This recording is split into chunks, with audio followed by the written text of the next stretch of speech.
Bangladesh Japan হচ্ছে যে bilaterally কিন্তু সবচেয়ে বড় রিলেশনশিপ, আমাদের ডেভেলপমেন্ট পার্টনার সবসময়। তো তাদের তো আগ্রহ স্বাভাবিকভাবে আগামী দিনে যে নতুন সরকার আসবে তাদের সাথে তাদের যে কাজ করার পরিবেশটা যাতে অব্যাহত থাকে বিগত দিনের মতো, এবং তাদের স্বাভাবিকভাবে বাংলাদেশে তো অনেক বড় বিনিয়োগ আছে, তাদের আগামী দিনের অনেক পরিকল্পনা আছে বাংলাদেশি বিনিয়োগের। তো সেই ধারাটা তারা যাতে অব্যাহত রাখতে পারে সেটার উপর আলোচনা হয়েছে।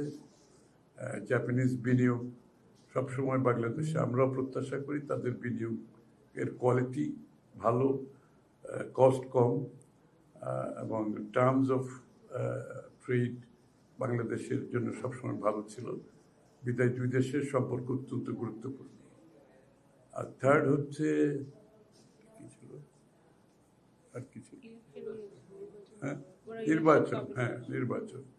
তো নির্বাচন সবাই যেভাবে অপেক্ষা করছে তারাও জানতে চাচ্ছে নির্বাচন কবে, এবং স্বাভাবিকভাবে নির্বাচনের উপর নির্ভর করছে সবার তো সিদ্ধান্তের ব্যাপার আছে, সেটা বিনিয়োগ হোক, অন্যান্য স্টেক হোল্ডারদের যে সিদ্ধান্তগুলো আছে সেটা তো বিনিয়োগ বাংলাদেশে একটা নির্বাচিত সরকার জন্য সবাই অপেক্ষা করছে, তাদের বেলায় সে একই ব্যাপার।